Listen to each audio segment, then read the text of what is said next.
lagi dengan saya Amrullah. Kali ini saya akan menjelaskan alat-alat meteorologi dan klimatologi dan geofisika yang biasa disebut dengan BMKG.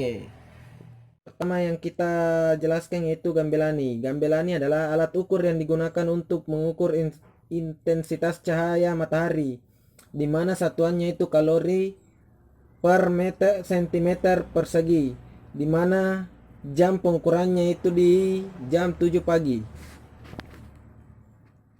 Kita ke alat yang kedua yaitu Campbell Stock. Campbell Stock adalah alat ukur yang digunakan untuk mengukur lamanya penyinaran matahari, di mana satuannya itu persen, dan jam pengukurannya kira-kira yaitu di jam 6 pagi sampai jam 6 sore. Selanjutnya kita ke alat yang ketiga, yang dimana alat ketiga ini bernama aktinograf. Aktinograf yaitu alat yang digunakan untuk mengukur radiasi matahari, di mana satuannya itu kalori per sentimeter persegi atau menit. Jam pengukurannya yaitu jam 7 pagi. Oke, kita ke alat yang keempat yaitu termometer tanah. Termometer tanah terbagi atas dua, yaitu termometer tanah gundul dan termometer tanah berumput.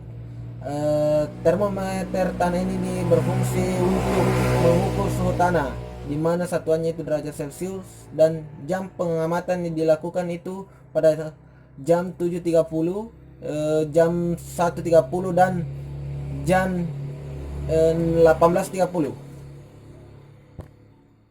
Oke, selanjutnya kita ke alat yang kelima yaitu cup anemometer. Cup anemometer ini untuk menghitung kecepatan rata-rata angin, di mana satuannya itu kilometer per jam, dan jam pengukuran yaitu jam 7 pagi, jam 2 siang, dan jam 6 sore. Kita ke alat yang keenam yaitu anemometer. Anemometer ini digunakan untuk mengukur kecepatan angin dan melihat arah angin, di mana satuannya itu kilometer per jam, dan jam pengukuran dilakukan di jam 7 pagi dan jam 2 siang dan jam 6 sore.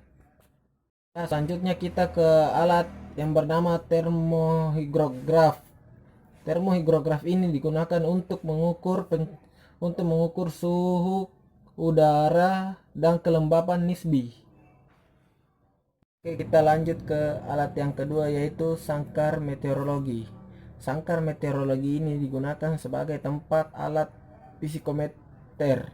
Psikometer ini adalah alat yang digunakan untuk mengukur suhu udara dan kelembapan udara dengan satuan derajat Celcius dan satuan persen. Ya, kita lanjut di alat yang ke-8 yaitu penakar hujan atau observasi. Penakar hujan ini digunakan untuk mengukur curah hujan. Kita ke alat yang selanjutnya itu penakar hujan otomatis, di mana penakar hujan otomatis ini berguna untuk mengukur intensitas curah hujan dan kelembapannya. Kita ke alat yang terakhir yaitu panci penguapan. Panci penguapan ini berfungsi untuk mengukur penguapan air langsung dengan satuan milimeter. Di dalam panci penguapan terdiri dua alat yaitu hook gauk dan termometer apung. Hook gauk memiliki fungsi untuk mengukur perubahan tinggi di permukaan air dalam panci. Sedangkan termometer apung berfungsi untuk mengukur atau menghitung suhu maksimum dan minimum dalam waktu 24 jam berada dalam panci. Oke, itu tadi penjelasan tentang beberapa alat yang sering digunakan oleh BMKG dalam melaksanakan kegiatannya. Dan terima kasih telah menonton, dan semoga kita berjumpa lagi di video-video selanjutnya. Terima kasih. Wassalamualaikum warahmatullahi wabarakatuh.